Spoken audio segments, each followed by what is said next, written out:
வெகு காலத்திற்கு முன்பு ஒரு செழிப்பான தேசத்தில் வீரன் என்ற பெயருடைய ஒருவன் வாழ்ந்து வந்தான். அவன் ஒரு கைதேர்ந்த திருடன். ஒரு உயர்ந்த மலைக்குன்றின் மேல் நின்றபடி தன் அடுத்த இலக்கைத் தேடித் தூரத்தில் இருக்கும் கிராமங்களை அவன் கூர்மையாகப் பார்த்துக் கொண்டிருந்தான். "அவன புடிங்க, புடிங்க, அவன விடாதீங்க. அரசரோட பொக்கிஷத்த திருடுனது அந்தத் திருடன்தான். இதோ இங்கதான் இருக்கிறான்" என்று காவலர்கள் கத்திக்கொண்டு அவனை நோக்கி ஓடி வந்தனர். ஆனால் வீரன் சற்றும் பதற்றமின்றி அமைதியாக நின்றான். காவலர்கள் நெருங்குவதற்குள் ஒரு சிறு நிழலைப் போல வீரன் அங்கிருந்து மறைந்தான். குறுகிய சந்துகளுக்குள் அவன் மின்னல் வேகத்தில் புகுந்து சென்றதைக் கண்ட காவலர்கள் திகைத்துப் போய் நின்றனர். பரபரப்பான அந்தச் சந்தையில் கையில் ஒரு மூட்டையை சுமந்தபடி ஒரு சாமானியனைப் போல வீரன் நடந்தான். பக்கத்திலேயே காவலர்கள் நின்றிருந்தும் அவர்களால் வீரனை அடையாளம் காண முடியவில்லை. சாலையோரம் பசியால் வாடும் ஏழைக் குடும்பங்களைக் கண்டதும் வீரன் ஒரு கணம் நின்றான். ஒரு சிறு மரியாதையுடன் தலை அசைத்துவிட்டு தன் பாதையில் தொடர்ந்தான்.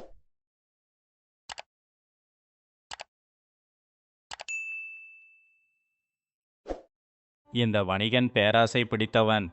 ஏழைகளின் உழைப்பை சுரண்டி சேர்த்த செல்வம் இது. இதை சரியான இடத்திற்கு கொண்டு சேர்க்க வேண்டியது என் கடமை என்று வீரன் அந்த பணக்காரக் கடையைப் பார்த்து பேசி யோசித்துக் கொண்டிருந்தான். யாரும் கவனிக்காத நேரத்தில் வீரனின் கை ஒரு மந்திரவாதியின் கையைப் போல செயல்பட்டது. அந்த வணிகன் மறைத்து வைத்திருந்த விலைமதிப்பற்ற நவரத்தினங்கள் மெல்ல வீரனின் மடிக்குள் மறைந்தன. இருள் சூழ்ந்த அந்த இரவுத் தெருவில் தன் வேலையை முடித்த திருப்தியுடன் வீரன் மெதுவாக நடந்து சென்றான். ஒரு ஏழை குடிசைக்குள் நுழைந்த வீரன் அங்கிருந்த முதியவரின் கைகளில் பொற்காசுகளையும் வைரங்களையும் வைத்தான். தாத்தா, இதோ இதை வைத்துக் கொள்ளுங்கள். உங்கள் பேரன் பேத்திகளுக்கு நல்ல உணவு வாங்கிக் கொடுங்கள். இனி கவலைப்பட வேண்டாம். ரொம்ப நன்றி தம்பி, நீ நல்லா இருக்கணும். யார் இவர்? இரவோடு இரவாக வந்து எங்கள் பசியை தீர்த்துவிட்டு சென்றாரே, இவருக்கு கோடி புண்ணியம் கிடைக்கட்டும். அவன் கொள்ளையடித்த பொருளை அவனால் முடிந்தவரைக்கும் இல்லாதவர்களுக்கு கொடுத்து சென்றான். மறுநாள் காலை மக்கள் தங்களுக்கு கிடைத்த உதவியைக் கண்டு வியந்தனர். அதே நேரத்தில் அங்கே காவலர்கள் ஊர் மக்களிடம் விசாரித்தபோது அனைவரும் அமைதியாக எங்களுக்குத் தெரியாது என்பதைப் போல தலையசைத்தனர்.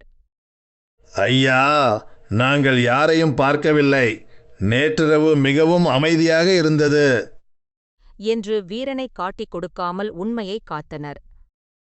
வீரன் அந்த இடத்தை விட்டு வேறு ஒரு ஊருக்குச் செல்லும்போது அந்த ஏழை குடியிருப்புகள் முன்னைவிட பிரகாசமாகத் தெரிந்தன. மக்களின் துயரம் நீங்கி அங்கே ஒரு புதிய நம்பிக்கை பிறந்தது. அடுத்ததாக அவனுடைய பயணம் புன்னகைப்புரம் என்ற கிராமத்தை நோக்கி சென்றான். பெயர்தான் புன்னகைப்புரம், ஆனால் அங்கே இருப்பவர்களின் இதயங்கள் வறண்ட நிலத்தைப் போலவே அன்பின்றி இருந்தன. அந்த கிராமத்தில் பிச்சைக்கண்ணன் என்ற முதியவர் பசியால் வாடி ஒரு மரத்தடியில் அமர்ந்திருந்தார். இந்த ஊரில் தாகத்திற்கு கூட ஒரு சொட்டு தண்ணீர் கூட கொடுக்க மாட்டேங்கிறாங்களே. என் உடல் சோர்ந்து போகிறதே என்று அவர் வருத்தத்துடன் முனகினார். பிறகு ஒரு பெரிய வீட்டின் கதவை தட்டிய பிச்சைக்கண்ணன், தாயே, பசியால் வயிறு ஒட்டி போகிறது. ஒரு பிடி சோறு போடுங்கள். உங்களுக்கு புண்ணியமா போகும் என்று கையேந்தி நின்றார். ஐயையே, உன்கிட்ட இதே புலம்பலா போச்சு. போப்போ, இங்க உனக்கு ஒன்னும் இல்ல. வந்துட்டான், அது வேணும் இது வேணும்னு. ஏதாவது வேலை செஞ்சு பொழைக்க தெரியாத சோம்பேறி என்று கத்தியபடி அந்த வீட்டுக்காரர் கதவை படாரென்று சாத்தினார். அவமானத்தாலும் பசியாலும் வாடிய அந்த முதியவர் தன் தடியை ஊன்றியபடி மெதுவாக அந்தத் தெருவை விட்டு வெளியேறினார். அவரது கண்கள் கண்ணீரால் நிறைந்திருந்தன. அப்போது அருள்மணி என்ற இளைஞன் அவரை பார்த்தான். பெரியவரே, நில்லுங்க. ஏன் இப்படி அழுதுகிட்டே போறீங்க? என்னாச்சு? ஏன் இப்படி கவலையா இருக்கீங்க என்று அவன் ஓடி வந்து அவர் கையை பிடித்துக் கேட்டான். முதியவர் நடந்ததைச் சொன்னார். உடனே அருள்மணி அவரை தன் வீட்டிற்கு அழைத்துச் சென்றான். தாத்தா, இந்தாங்க, உங்க மனசு நிறையிற வரைக்கும் நல்லா சாப்பிடுங்க. அப்புறம் நாம பேசிக்கலாம். எதையும் நினைச்சு கவலைப்படாதீங்க என்று அன்புடன் உணவை வழங்கினான். அந்த முதியவர் வயிறார சாப்பிடுவதை பார்த்து அருள்மணி மகிழ்ந்தான். பிறருக்கு கொடுத்த பிறகு உண்பதில்தான் உண்மையான திருப்தி இருக்கிறது என்று அவன் நினைத்து கொண்டான். உணவுண்ட பின் பிச்சைக்கண்ணன் கண்கள் கலங்கினார். மகனே, இந்த ஊரில் எல்லாரும் கல்லாக இருக்கும்போது உன் இதயம் மட்டும் தங்கமாக இருக்கிறதே. உனக்கு என்னோட ஆசிர்வாதம் எப்பவும் இருக்கும். என்னோட வயிறு நிறைஞ்சது போல உன்னோட வாழ்க்கையிலையும் எல்லா வளமும் பெற்று நீ நல்லா இருப்ப என்று நெகிழ்ந்து கூறி அங்கிருந்து சென்றார். அன்றிரவில் அந்த முதியவர் கிராம மக்களின் கொடுமையை நினைத்து வருந்தினார். அன்பில்லாத இந்த ஊருக்கு ஒரு பாடம் புகட்ட வேண்டும். மனிதநேயம் என்றால் என்ன என்பதை அவர்கள் உணர வேண்டும் என்று முடிவு செய்தார். பிச்சைக்கண்ணன் நிமிர்ந்து அமர்ந்தார். நிலவொளி அவர் முகத்தில் பட்டபோது ஒரு பெரிய மாற்றத்திற்கான உறுதி அவரிடம் தெரிந்தது. வீரா, உன்னால் மட்டும்தான் இந்த ஊர் மக்களின் கண்களை திறக்க முடியும். அவர்கள் அன்பை மறந்துவிட்டார்கள். அவர்களுக்கு பாடம் புகட்ட வேண்டும்.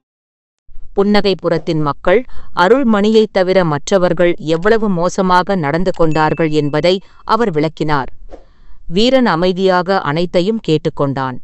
கவலைப்படாதீர்கள் பெரியவரே. இன்று இரவு புன்னகைபுரம் ஒரு புதிய பாடத்தை கற்கும். நான் பார்த்து கொள்கிறேன்.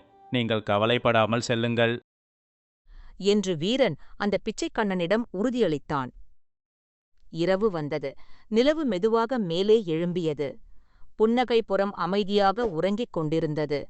ஆனால் அந்த அமைதிக்குப் பின் ஒரு பெரிய புயல் வீசப்போவதை எவரும் அறியவில்லை.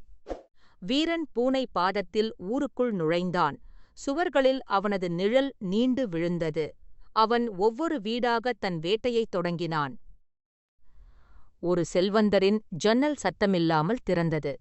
வீரன் உள்ளே புகுந்து அந்த வீட்டின் அலமாரியில் இருந்த விலையுயர்ந்த பொருட்களை சேகரித்தான். ஒவ்வொரு வீடாகத் திருடிய வீரன் யாருக்கும் எந்தச் சேதமும் செய்யாமல் அவர்களின் செல்வத்தை மட்டும் எடுத்துக்கொண்டு மின்னல் வேகத்தில் மறைந்தான். அருள்மணியின் வீட்டின் முன் வந்து வீரன் நின்றான். உன் அன்பு உன்னை இன்று காக்கிறது என்று மனதிற்குள் சொல்லிக்கொண்டு அந்த வீட்டை மட்டும் விட்டுவிட்டு தாண்டிச் சென்றான். மறுநாள் காலைச் சூரியன் உதித்தது. மக்கள் வழக்கம்போல எழுந்தனர். ஆனால் அவர்களுக்கு காத்திருந்தது ஒரு பெரும் அதிர்ச்சி. ஐயோ, என் நகை, என் பணம் எல்லாம் போய்விட்டதே! யாரோ திருடிவிட்டார்கள் என்று ஊர் முழுவதும் கூச்சல் எழுந்தது. மக்கள் அனைவரும் தெருவில் கூடினர். எல்லார் வீட்டிலும் திருட்டு நடந்திருக்கிறது. ஆனால் எப்படி? ஒரு சத்தம் கூட கேட்கவில்லையே என்று குழப்பத்தில் பேசிக் கொண்டனர். அப்போது சுவர்களில் எழுதியிருந்த வாசகத்தைக் கண்டனர். அன்பு இல்லாத இடத்தில் செல்வம் நிலைக்காது. பசித்தவனுக்கு உணவிடாதவன் செல்வத்தை வைத்திருக்க தகுதியற்றவன் என்பதே அதன் அர்த்தம். அங்க பாருங்க, அருள்மணியோட வீட்டுல மட்டும் திருட்டு நடக்கல. அங்க எந்த வாசகமும் அவனோட வீட்டுக்கு முன்னாடி எழுதிருக்கல. ஆனா நம்மளோட எல்லோரோட வீட்டிலையும் அந்த வாசகம் எழுதியிருக்கு என்று ஒருவன் சுட்டிக்காட்டினான். அப்போது ஊர் பெரியவர் கூட்டத்திற்கு நடுவே வந்தார். மக்கள் அவரிடம் ஓடிச் சென்று, ஐயா, இது என்ன மாயம் என்று கேட்டனர். இது மாயம் இல்லை மக்களே. நீங்கள் பசித்த பிச்சைக்கண்ணனை விரட்டியபோது உங்கள் மனிதநேயத்தை இழந்தீர்கள். அருள்மணி மட்டும் அவருக்கு உணவிட்டான். அதனால்தான் அவன் செல்வம் இன்று பாதுகாக்கப்பட்டிருக்கிறது. அன்பு இல்லாத இடத்தில் செல்வம் நிலைக்காது. பசித்தவனுக்கு உணவிடாதவன் செல்வத்தை வைத்திருக்க தகுதியற்றவன் என்று அந்த கல்லான மனம் கொண்ட மக்களிடம் விளக்கினார். இதைக் கேட்ட மக்கள் அனைவரும் வெட்கத்தால் தலை குனிந்தனர். நாங்கள் செய்தது தவறுதான். செல்வத்தின் மீது வைத்த ஆசையினால் மனிதநேயத்தை மறந்துவிட்டோம் என்று வருந்தினர். அன்றிலிருந்து புன்னகைபுரம் மாறியது. ஏழைகளைக் கண்டால் மக்கள் ஓடி வந்து உதவினர். இதை வைத்துக் கொள்ளுங்கள், உங்களுக்கு என்ன உதவி வேண்டும் என்று அன்புடன் கேட்டனர். பிச்சைக்கண்ணன் இப்போது மகிழ்ச்சியாக இருந்தார். இப்போதுதான் இந்த ஊர் உண்மையான புன்னகைபுரமாக மாறியிருக்கிறது என்று அவர் சிரித்துக்கொண்டே கூறினார். கிராமம் முழுவதும் அன்பு மனம் வீசியது. மக்கள் ஒருவருக்கொருவர் உதவி செய்து கொண்டு மகிழ்ச்சியாக வாழ்ந்தனர். அதன்பின் அந்த ஊரில் ஒருபோதும் திருட்டு நடக்கவில்லை. ஏனெனில் எங்கே அன்பு இருக்கிறதோ அங்கே திருடுவதற்கு ஏதுமில்லை. ஆம் நண்பர்களே, அன்பு இல்லாத இடத்தில் செல்வம் நிலைக்காது. பசித்தவனுக்கு உணவிடாதவன் செல்வத்தை வைத்திருக்க தகுதியற்றவன். ஆகவே ஐயம் இட்டு உண். Welcome to the Ara Stories.